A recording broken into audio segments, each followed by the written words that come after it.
The next principle I call giving up your personal history. And I learned it from a man named Carlos Castaneda, who once said that one day, he said, I finally realized that I no longer needed a personal history. And just like drinking, he said, I gave it up. And that, and only that, has made all the difference in the world. You know the nice thing about giving up your personal history? Is that if you don't have a story, you don't have to live up to it. All of us have these bags of manure that we carry around with us, called our past, and the people who have done things to us, and the events and the circumstances, all of this stuff that we use and we bond to.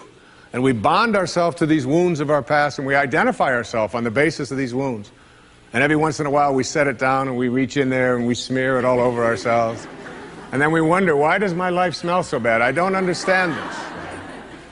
When in fact, the now, this moment, merging yourself into the now, means that you may have been in a relationship. I had a woman from Holland who came over to see me, whose husband had left her after 25 years. She had 4 children, and she just had been on the verge of suicide. And she was losing weight, and she was depressed, and she was taking all kinds of drugs for it, and she was getting sicker and sicker because she just couldn't get over it. And she came to a book signing that I was doing at a bookstore down in Florida. And she said, you've got to say something to me. You've got to say something to me that will help me to get over this. And I told her this line. I said, give up your personal history. Merge yourself here, now, into this moment. And those 25 years are something, if you want to understand how to do it, think of your past as, oh, this hat. And this is your past. Now, you can't just set this thing down over here and walk away from it and give up your personal history, because you'll always have it there to look back at. What you do is you pick up your past and you embrace it. You understand it, you accept it as, I had to go through these things that I had to go through in order for me to get to this place today, and the evidence for that is that I did. You don't need any more evidence. You did. And then you toss it. You toss it. You embrace it and you toss it. And you merge into the now by giving up your attachment. And some of you have heard me use the metaphor of the wake. Alan Watts talked about the wake is not what drives the boat. The wake is just a trail that is left behind. That's all it is. And so is the wake of your life. And the wake doesn't make the boat go, and neither does the wake of your life the reason why your life is going in the direction that it is. The wake is a trail that is left behind, and it's an illusion to believe that it is the cause of your suffering or your struggles or your difficulty. Give it up. Let it go. Embrace it, understand it, get help doing that if you must, and then move into the now. The next principle I call, it's from a line of Albert Einstein. He said, you can't solve a problem with the same mind that created it. In order to work at solving these things called problems in your life, you have to change your mind. It is your mind where they live. It is your mind that created them. There is where you experience them. They're all illusions. You must change your mind. Literally rewrite your agreement with reality. One of the things I had said earlier is that one of the most difficult things to do in the world is to admit that you were wrong. Admitting that you were wrong is nothing more than saying, I have been making choices with my mind that have created things in my life that are not working. And I no longer intend to continue making those choices. I was wrong. You don't have to make a declaration of it. You don't have to go out and feel guilty about it. You just simply say, it didn't work. The relationship that I was in before, I behaved in these ways. I didn't realize that it wasn't working for me. Now I do, and this is where I choose to be now. The secret of a successful relationship is, to me, understanding that you put your attention and your energy in a person on what you love rather than what you don't love. Robert Frost said it so beautifully. We love the things we love for what they are. For what they are. Not for what they ought to be, not for what they used to be, but for what they are. So when you look into the eyes of a person you're in a relationship with, whether it's your children, you catch them doing things right as much as you possibly can. That's oftentimes takes a lot of hunting, but you'll find it. And when you think that my relationship isn't working, remember, it's in my mind. What am I thinking about that person? And if I could just change my mind and put my thoughts on what I love about this person and keep them there, that makes the relationship flourish. And there are people who go through their entire relationship history with no anger, no hatred, no bitterness, and only love. The next principle is, I call it treating yourself as if you already were what you would like to become. In other words, you get out in front of your life and you see yourself as having already what you know you'd like to have and deserve to have. My children know how to do this perfectly. I have a daughter who wanted a prom dress, and the prom dress was way outside the budget that I thought a prom dress should be. Well, I thought a prom dress shouldn't cost over $20, so I do have a problem, right? But I upped it to somewhere around $250. I don't know how much, whatever. To me, it was still more than I paid for my first house, okay? But at any rate, she called and said, Dad, this is the only prom dress I could wear. I've got to wear this prom dress. If I don't wear this prom dress, it's just on and on and on with this wonderful. You know, I saw a wonderful book about how to raise teenage daughters. The title of it is Get Out of My Life, but first drive me and Cheryl to the mall. All right, that's the actual title. It's a good book. And so I told Serena, I said, it's just beyond the budget. I've got a certain amount of money that I'm willing to put for it. And she said, but I've already seen myself wearing it. I've already tried it on. I have a picture of myself in the dress in my living room, and I've already showed it to the guy who's taking me to the prom. I mean, it was this whole thing about, and she already saw herself in it. I said, well, if you see yourself in it, then you're going to have to also see yourself as earning the difference between what I'm willing to pay. And she drew up a contract. She went onto the computer, and on the background of the computer, you know, where they have these little background things they put on, there was 500 pictures of the dress, all right? And she signed a contract and said, I'll babysit, I'll do this, I'll do that, and I will pay the difference. And she did, and she wore the dress, because she understood that you treat yourself as if you already are what you'd like to become. There's a genius in you. You have to treat yourself as if you already were that genius. There's something you're completely capable of. See yourself as already there. Then you'll act upon those thoughts, because the ancestor to every action, said Emerson, is a thought. The next principle is called treasuring your divinity. Treasuring your divinity. There's a wonderful observation that I saw from Emerson in Self-Reliance. It's about trusting your divinity, knowing that you are connected to your source, knowing that you are a divine creation and that there are no accidents. He said, a man should learn to detect and watch that gleam of light which flashes across his mind from within, more than the luster of the firmament of bards and sages. Yet he dismisses without notice his own thought, because it's his own. In every work of genius, we recognize our own rejected thoughts. They come back to us with a certain alienated majesty.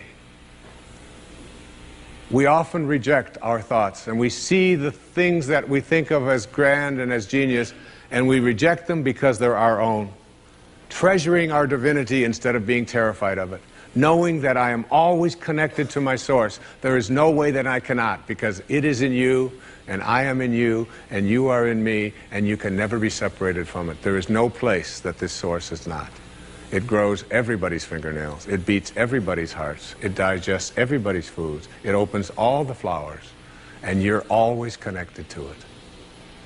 And finally, the last principle I call Wisdom is avoiding all thoughts which weaken you.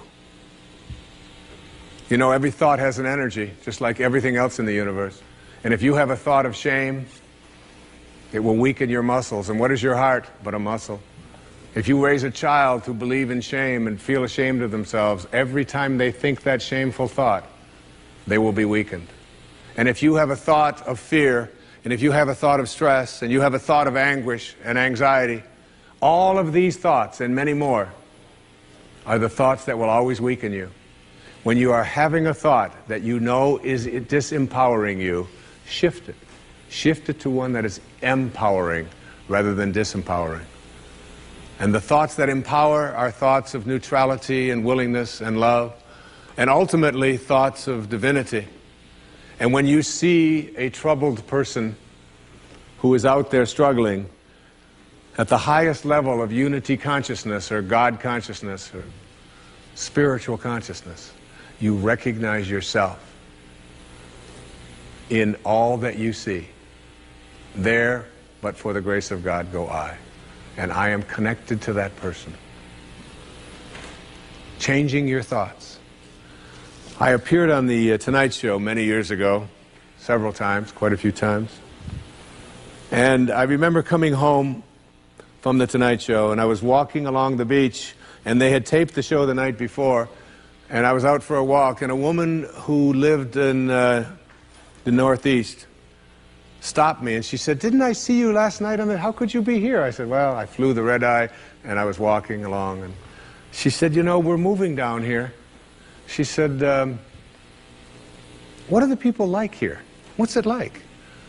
And I said to her, I said, "Well, what are they like where you live?" She said, "Well," she said, I live in a very big city." And she said, "They're very pushy. And people are not very kind. And they don't have time for you." And she said, "It's really not very pleasant." She said, "That's one of the reasons I'm leaving there." I said, "Well, that's pretty much what you're going to find here." That's basically what the people are like here. On the way back on the same day, someone else who had seen me the night before on the Tonight Show, who had lived in the Midwest, stopped me and asked me almost the same question. She said, "You live here?" I said, "Yes." She said, "Well, my husband and I are moving here and we're looking for a school." She said, "What are the people like here? What's it like here?" I said, "What are they like in Chicago where you live?" She said, "Oh," she said, "it's the Midwest." She said, "People are very friendly, they're open, they open their homes to you, they're very loving, they're very kind." She said, "It's a wonderful place." She said, "I love that, I'm going to really miss that." I said, "That's pretty much what you're going to find here." It's what you expect, it's what you think about that expands. It's what Emerson taught us. The ancestor to every action is a thought. Change your thoughts, and you change your world. Change your expectations, and you change around what you begin to manifest and see showing up in your life. Now, I'm in a 72-year-old body today. I remember being in a 20-year-old body, and in a 30-year-old body, and a 40-year-old body. And you can't find one cell of the body that I was in when I was 20 years old, 50 years ago. There's not one cell left. You go out there and I can't find it. It had all kinds of flowing stuff coming out of my head, and you know, it's like it's gone. You're not doing anything. You're just being done. That's one of the things that the Tao says, that the Tao is just another term for God. The Tao does nothing. It leaves nothing undone. It leaves nothing undone. Makes the planets stay in alignment, the sun comes out, the oceans are filled, life goes on, fish reproduce themselves, roses show up, and there's nobody out there doing anything. It does nothing. So the question of who we are is can't be answered in physical terms, and it can't be answered with the senses. Your senses will lie to you. They will tell you something, and it's just not true, you know. I mean, our senses even tell us right now that we're sitting still when we're hurling through this ocean, right, at 20 knots. But we're also, so is the whole ocean hurling through space at something like 11 or 12,000 miles an hour. And it's also orbiting around the sun and turning on its axis. So it's turning, orbiting, and hurling all at the same moment. And your senses are saying, I'm just sitting here. You don't see with your eyes. You have to see through your eyes. The part of you that is processing what I'm saying here right now has no form to it, has no beginning, it has no end. There's an infinite part of you. There's an invisible part of you. And until you're comfortable with it and know it and understand that it is the creator, the creation takes place through this creative process within you, called your mind, called your thoughts, called your spirit, called your soul. And one of the things that I have learned is that it's necessary to understand what your soul is to follow your excitement. Now hear this. Your excitement is who you are. Just let that in. We're getting very philosophical. I love it when we get like this, especially when I know we have lots of time, so we can just take it, just... Your excitement is who you are. You're not this body. It's the soul. It's this invisibleness. It's what causes you to feel passion. It's following your excitement. And it's something you can do at any time. And when you do, I guarantee you these two things. It will be effortless, and you will always be supported. It's always an effort when you are not following your excitement. What is it in here? What is that creative spark that just makes you want to do something, or you just feel drawn to do it? And the more you pay attention to this spark, this inner excitement, the more it will support you, and you'll find yourself doing amazing things, like really amazing things. Here's what Patanjali, the great 3rd century BC Indian scholar, great beautiful soul, who was the father of meditation, one who taught me the japa meditation and the I am meditation.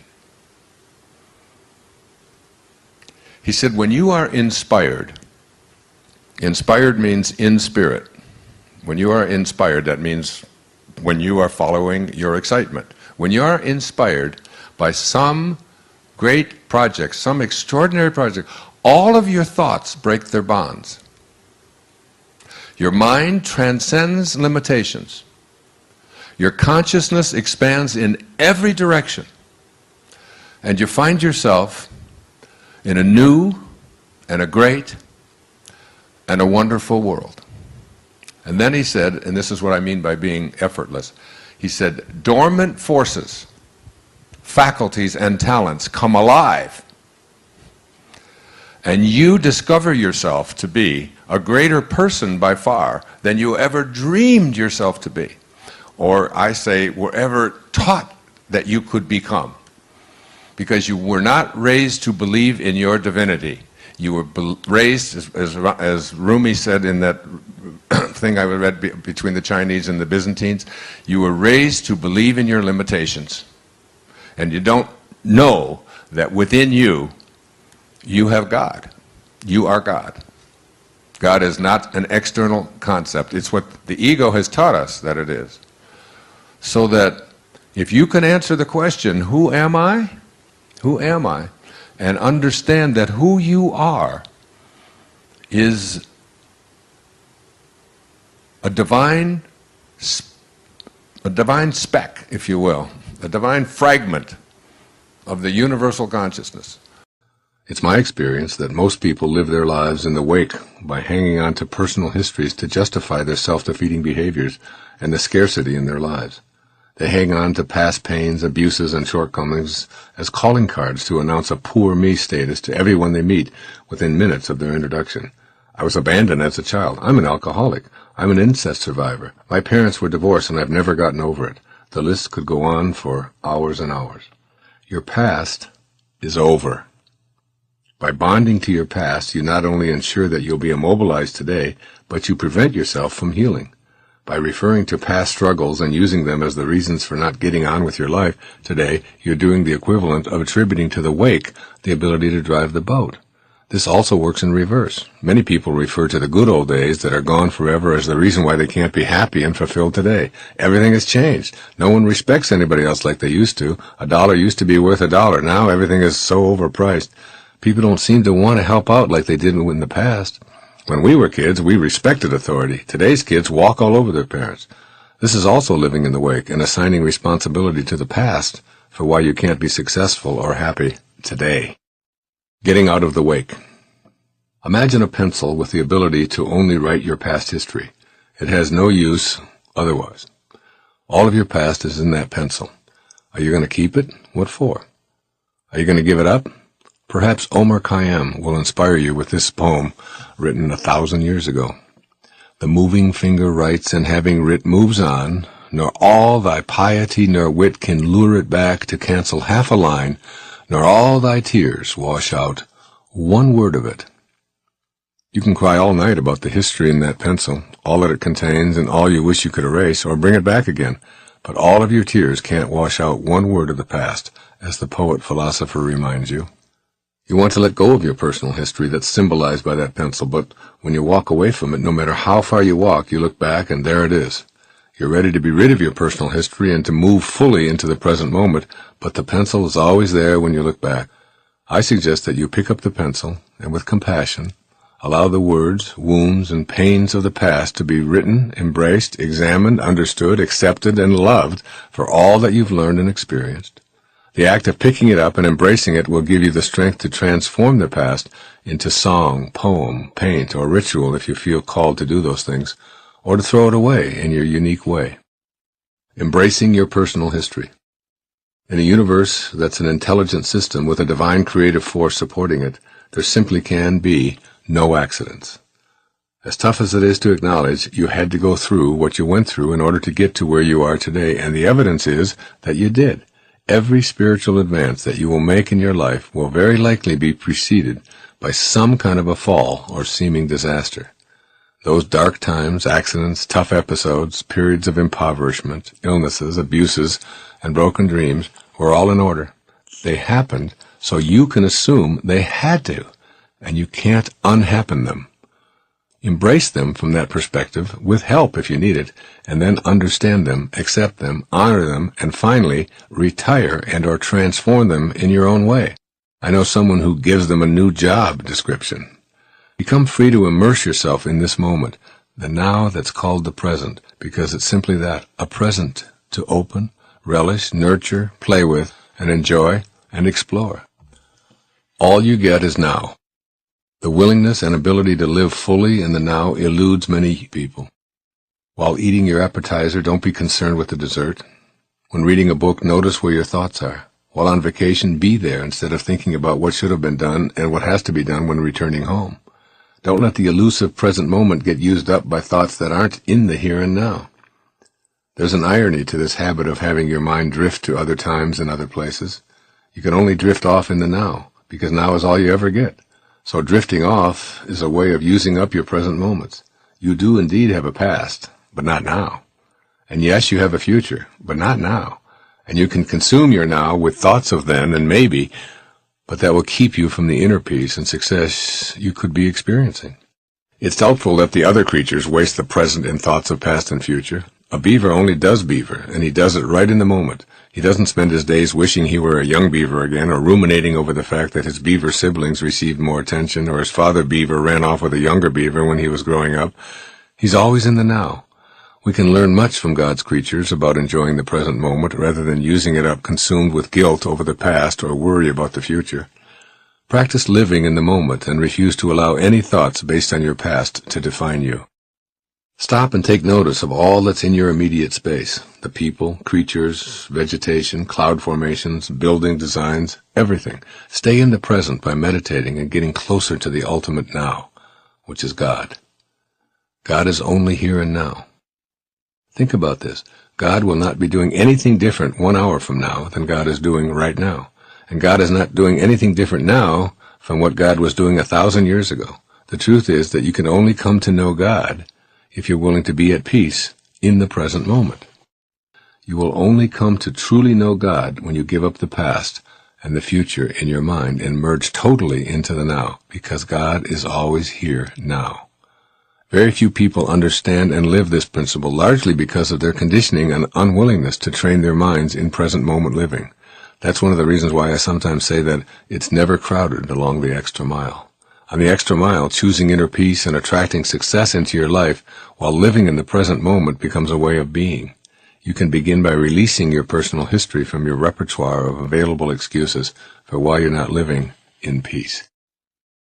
The purpose of dancing at a dance floor is not to get to someplace else on the dance floor. Your purpose isn't to end up over here, like this is where we're going to end up. So all of this other stuff is irrelevant. Our purpose is to get here. We don't do that. When we dance, we enjoy every single step of the dance, all of the music. And wherever we end up is where we end up. It's just like enjoying a concert. I mean, the purpose of enjoying the concert isn't to get to the end. If that was the case, then the people who conducted the fastest would be the best. And people who wrote only finales would be considered geniuses. Dun, dun, dun, dun. Oh, that was fantastic. You see? It's like peeling a banana. You know, the purpose isn't to get to the other end. It's to enjoy every bite. And the same with life. If we, self-actualizing, fully functioning, highly spiritual people, the great teachers are people who didn't do what they did because they were going to make money off of it, because they were going to be approved of, because it was going to be enduring. They did it because it was what their heart told them they had to do. They have no investment in power or control over others. Their life is not about who I'm better than. See, true nobility is not about being better than somebody else. Everybody's better than somebody else at something and not as good as somebody else at something else. True nobility is about being better than you used to be. It's about growing in your life. That's what nobility is. And highly functioning people they're not looking into other people's lives. The last line of Candide, Voltaire's great novel, this whole story of this wanderer, Candide, this great teacher and sort of comic person. The last line, I guess we'll have to learn to cultivate our own garden. Cultivate your own garden. If other people want to grow rutabagas and you want to grow cabbage, then allow that and be independent of that. But so many people live their lives through what others are doing, how well they're doing it. Fully functioning people let go of that. That they have incredibly high energy and enthusiasm. Enthusiasm, entheos, the God within. When people say to me, what makes a great speaker? I said, be authentic and be enthusiastic. And it doesn't matter what your content is. People will love you if you're authentic and enthusiastic, if they can see the God within you. If they have no concept of failure. There's no such thing. If you take a golf ball and you put it up on a tee and you stand there and you swing at the golf ball and it dribbles off to the side, you haven't failed. You've produced a result. The question is, what do you do with the results you produce? Everything that you do produces a result. You can call it failure and say, well, I'm not good at this, I've never been very athletic, and apply all kinds of labels to yourself. But we should never, ever allow ourselves to think of ourselves as failures, nor should we ever place that label on anybody else, because you can't fail. It's just a judgment. The only difference between a flower and a weed is a judgment. It's just a judgment. And the difference between success and failure is just a judgment. Edison, the great inventor, of course. When asked the question, he had tried 25,000 different ways to invent a battery, and he still didn't have it. And finally, someone said to him, "How does it feel, someone of your stature, to have failed 25,000 times?" He said, "Failed? I don't know anything about failing." He said, "Today I know 25,000 ways not to make a battery. What do you know?" And every time you do something, every time you go, and it doesn't work, you learn something. And the question isn't whether you failed, it's what do I do with the results I produce? If you pick the golf ball up and put it back on there and say, all right, I'm going to correct that, and you do it again and again and again, eventually, if you go through the 4 pathways, if you practice the discipline and the wisdom and the unconditional love, eventually, when you surrender, you'll know how to hit a golf ball. But you'll never do it the moment you label yourself to be a failure. And as we move up from 10,000 cycles per second on your emotional health, we move through the various symptoms of neurosis: worry, fear, anxiety, stress, tension, self-rejection, until we get to a point at point B where we are experiencing an absence of symptoms. However, we know that at any moment, one phone call or one piece of news that is not consistent with what I expect, it's called dissonance. This cognitive or emotional or affective dissonance could literally create in me a state of immobility. So the right phone call or the right action, or somebody having an accident, or somebody not doing what I think they should, or somebody even saying something to me that I dislike, or whatever it might be, and I could instantly go back into 18, 16, 14, and perhaps even 12 and 11 and 10,000 cycles per second. It's been discussed that chronic depression is something that affects as much, I've heard estimates as high as 20% of the population.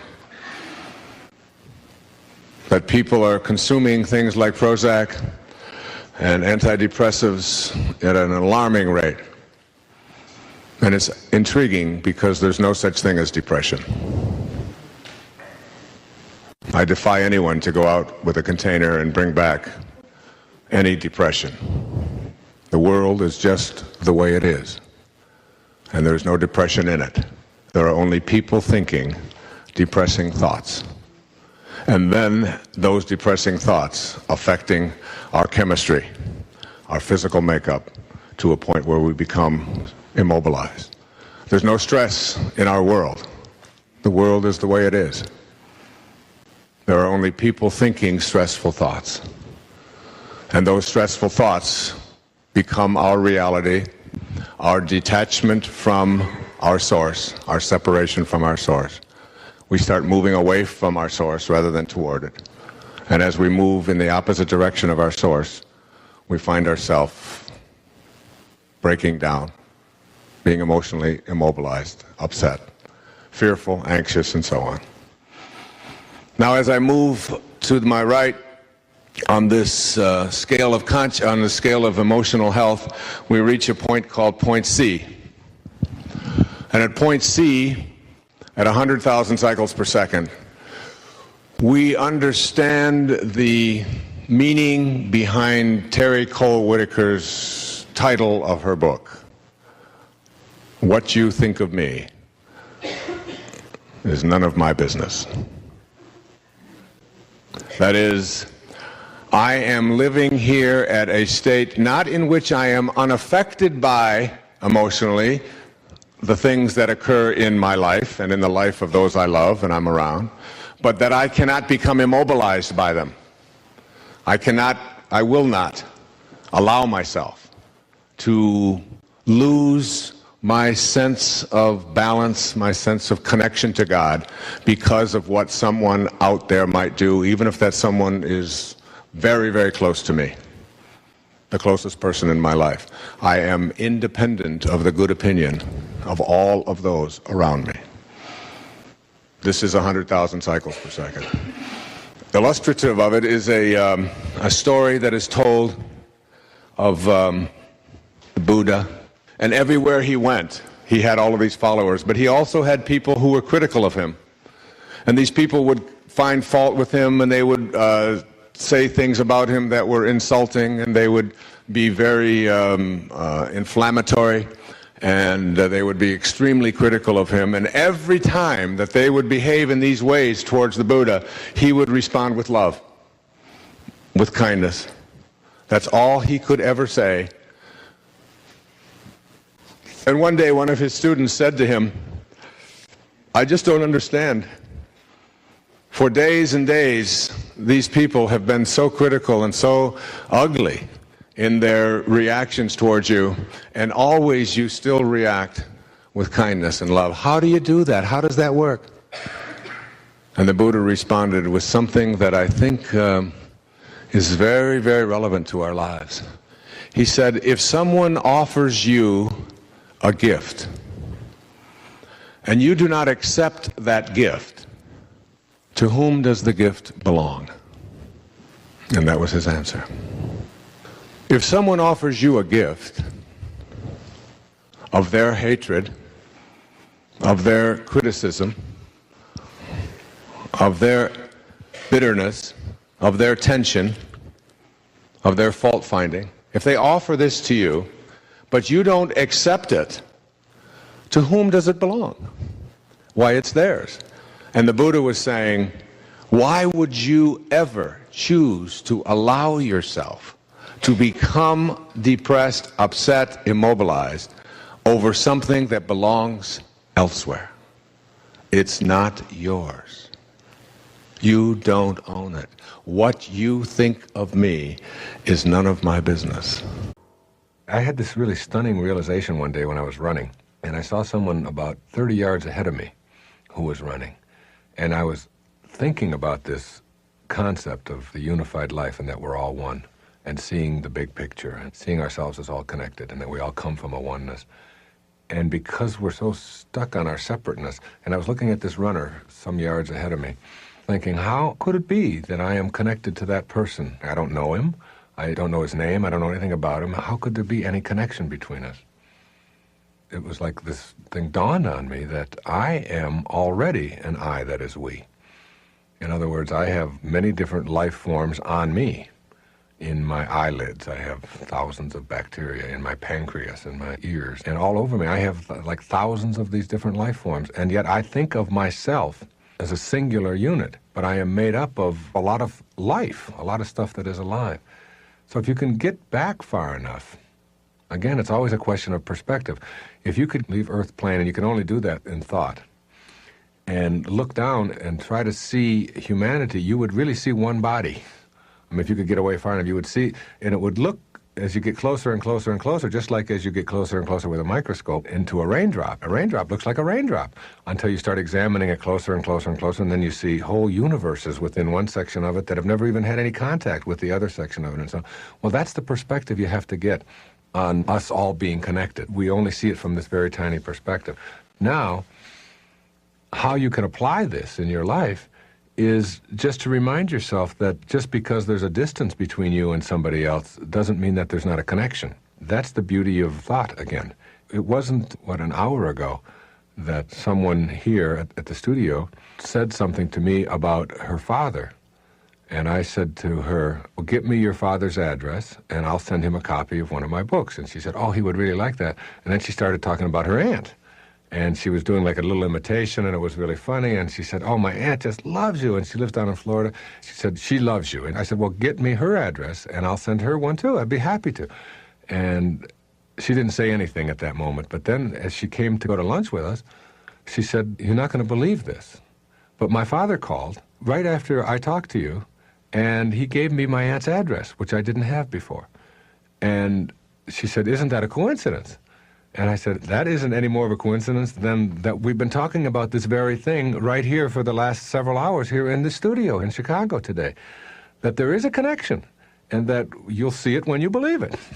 And all I suggest to you is that you try it. If you pull into a gas station and somebody is right up ahead of you and they're parked in a place where you think you should be, and if they were only up at the pump a little further away, then you would be able to be happy and they would be able to be happy. Don't tell yourself that. See them as being exactly where they are, that you're connected to them, and treat them that way so that you don't treat them with anger. You accept it. It's always acceptance. It's openness and acceptance.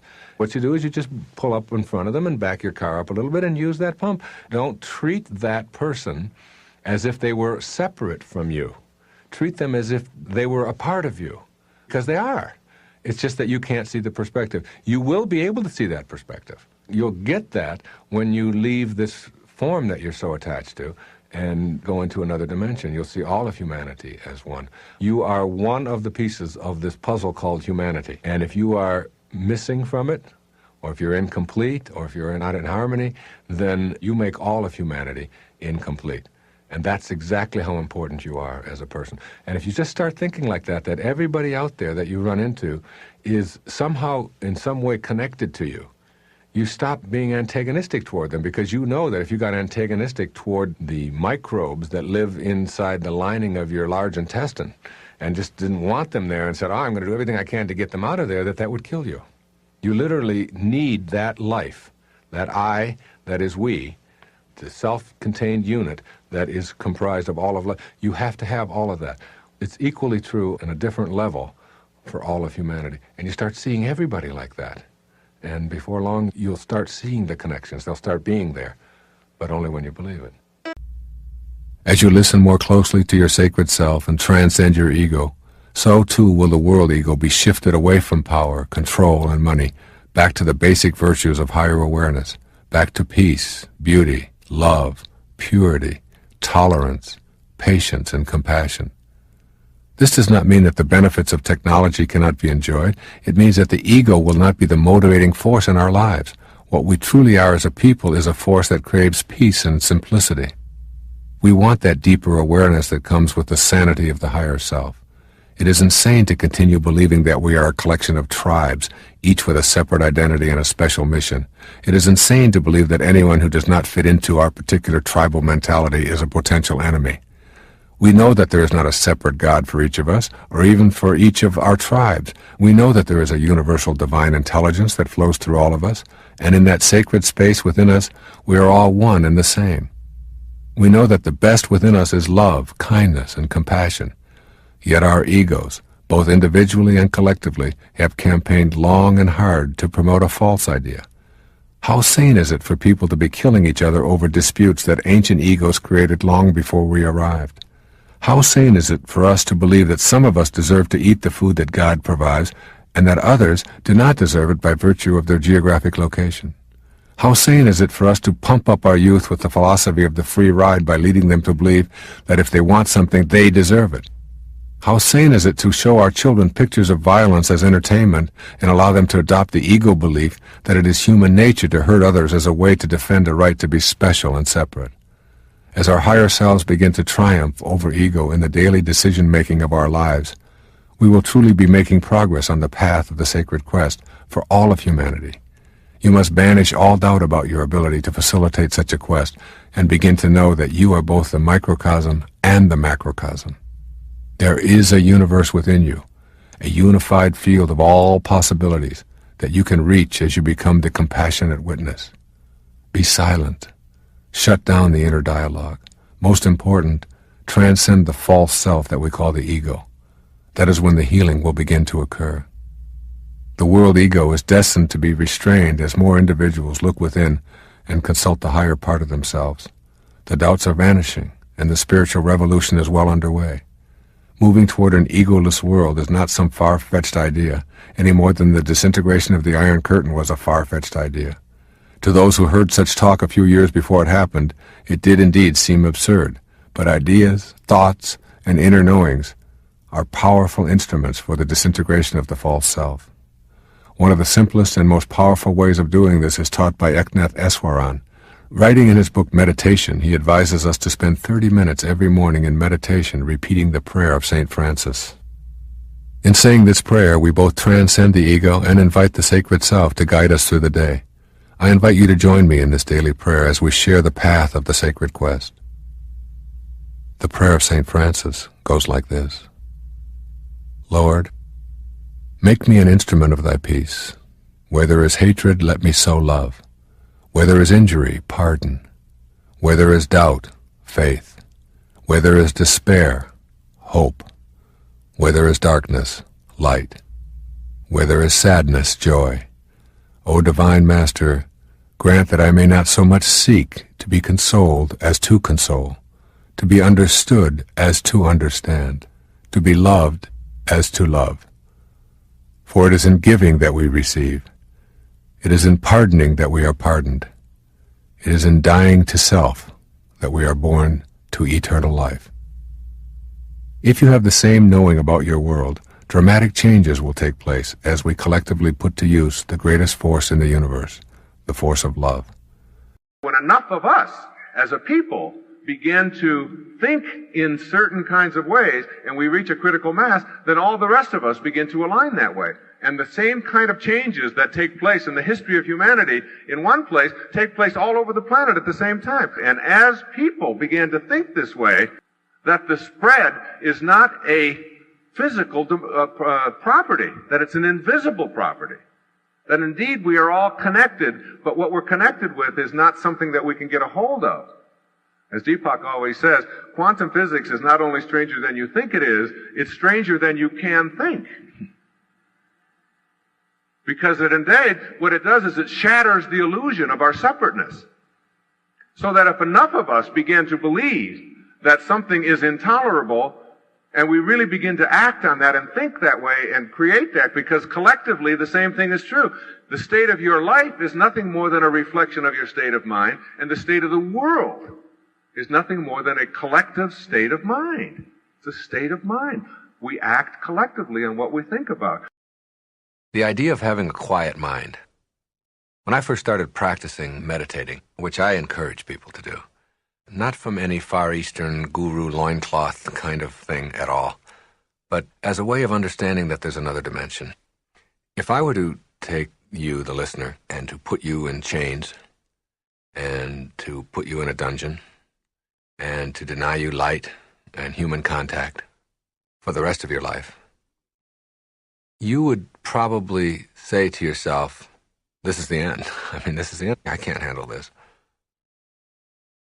There are some people, believe it or not, among us, who, if you were to do that very same thing, would say, this is a beginning. There's a whole world there. If any of us were forced to learn how to go into that world, we would discover many, many, many things about ourselves. And I'm talking about the world of the mind. It's not an accident that all of the great spiritual masters have encouraged a kind of meditation of one kind or another, and that most advanced people, most awakened people, practice it on a regular basis. It's not an accident. You begin to discover how slimy your mind is.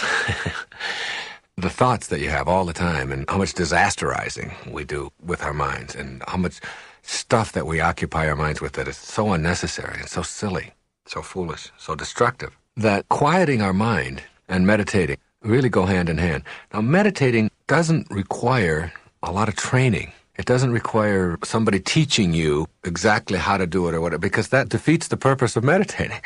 When you meditate, you really want to go in there and quiet your mind. And what you want to be able to do in your life is to have an open, but not a rampage going on inside of your mind, not 1,000 thoughts barraging it. And these thoughts that you have, these are yours. These are your creation. I used to tell people as a therapist, if you don't believe that you're in control of your thoughts, then I want you to tell me who is. Then I want you to find all those people who are in control of your thoughts and send them all to me. Then I will treat them, and you will get better, which is absurd. Obviously, you're not going to get better by treating somebody else. You are the creator of thought, which means that in some metaphysical way, you're the creator of your life. Thought originates with each one of us. But most of us have trained ourselves to believe that whatever we think just sort of happened, and thoughts just sort of, I call it the pop-in theory, you know? They just sort of pop in, and I can't help it. Boop, there's a thought, and it's just there. And I can't help it, it just happened. That isn't true when you train your mind.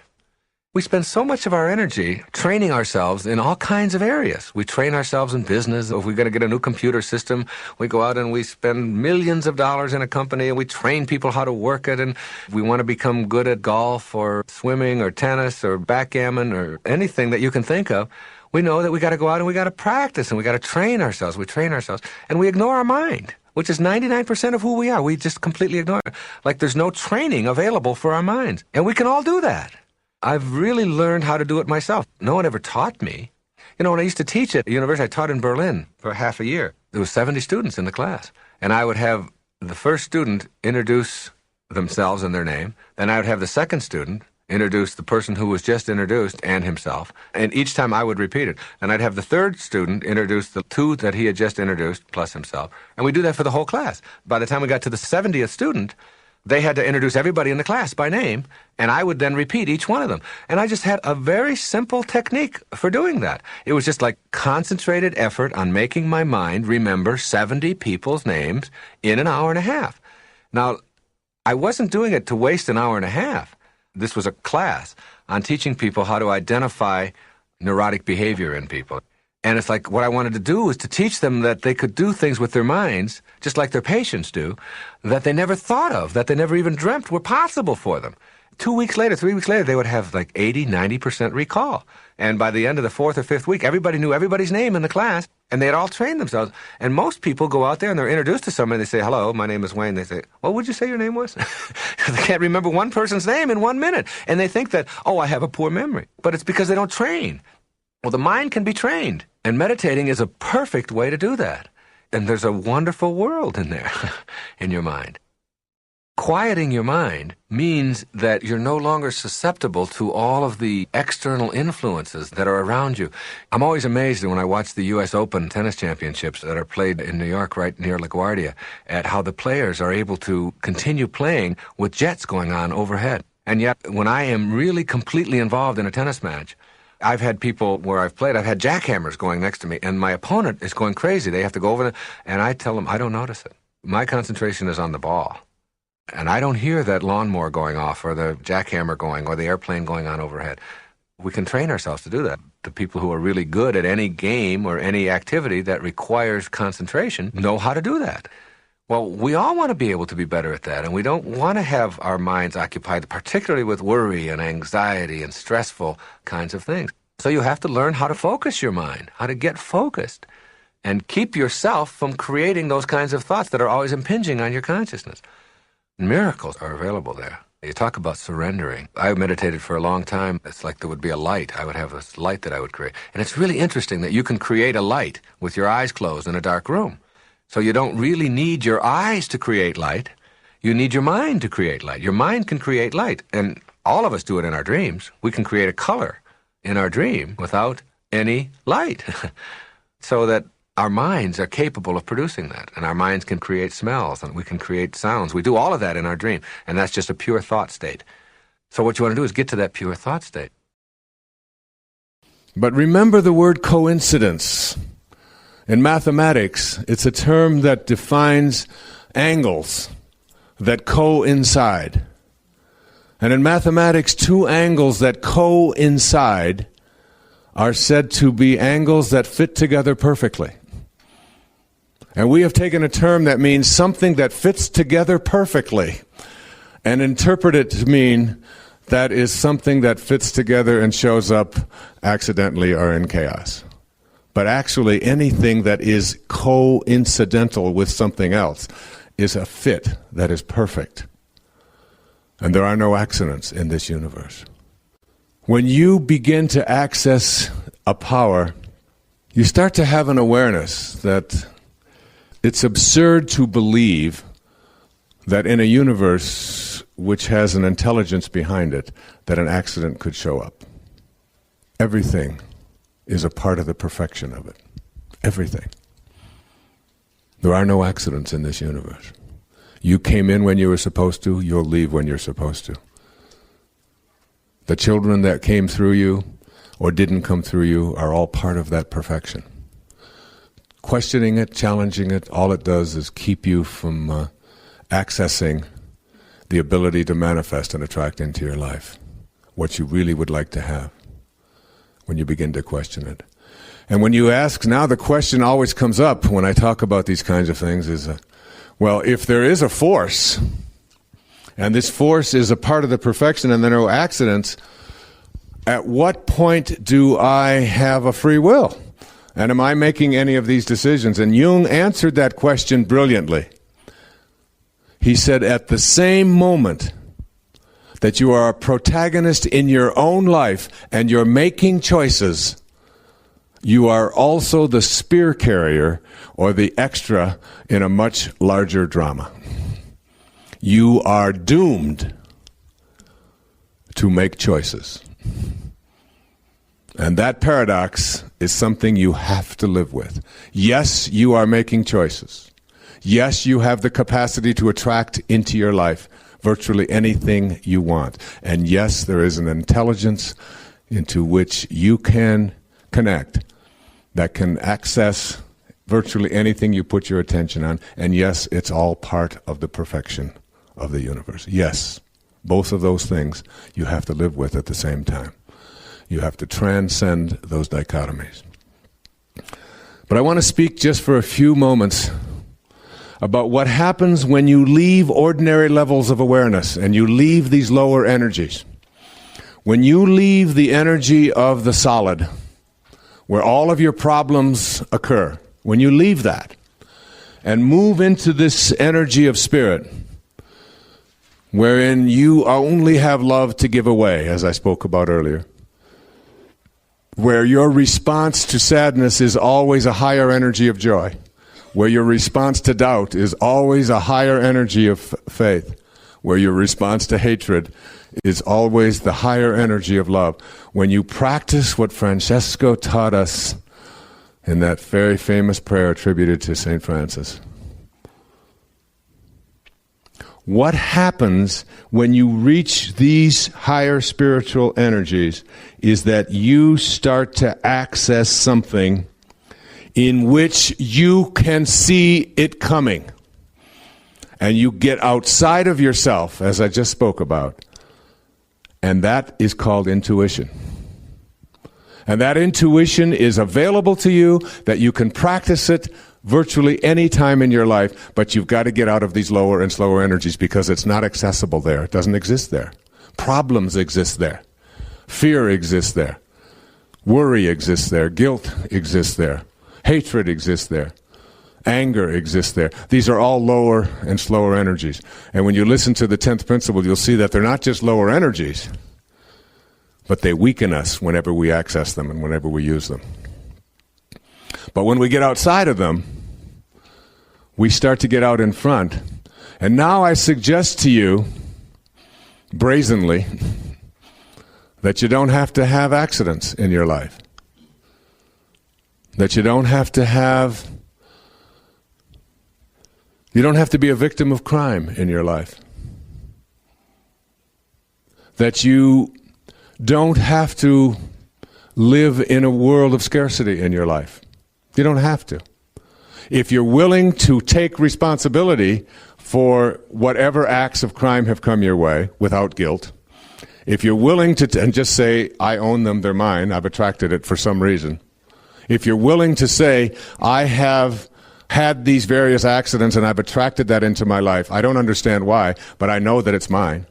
If you're willing to say that I've attracted the wrong people into my life, people who have abused me and victimized me, and I have taught people how I'm willing to be treated, and I'm no longer willing to do that, and so I'm going to send out a different attractor energy. If you're willing just to take responsibility without guilt, I underline it, I don't want any letters, okay? I underline it. You do not deserve any of it.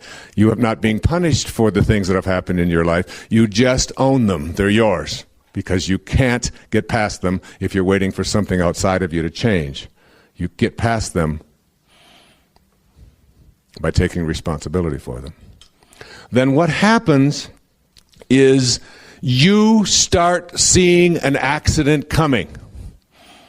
And many of you have had that experience. When you are in a higher frequency in your life, and you have an intuitive sense that, I know it's a green light, but I think I better stop. You know, a lot of heads nodding up and down. And something tells you, whatever it might be, something tells you, I better stop and slow down here. And zoom, there goes somebody through a red light, and you stop and you have that feeling that goes through you. You go, what was that? What was that? And you know when you can access that? When you're close to God. When you're in fear, you can't access it.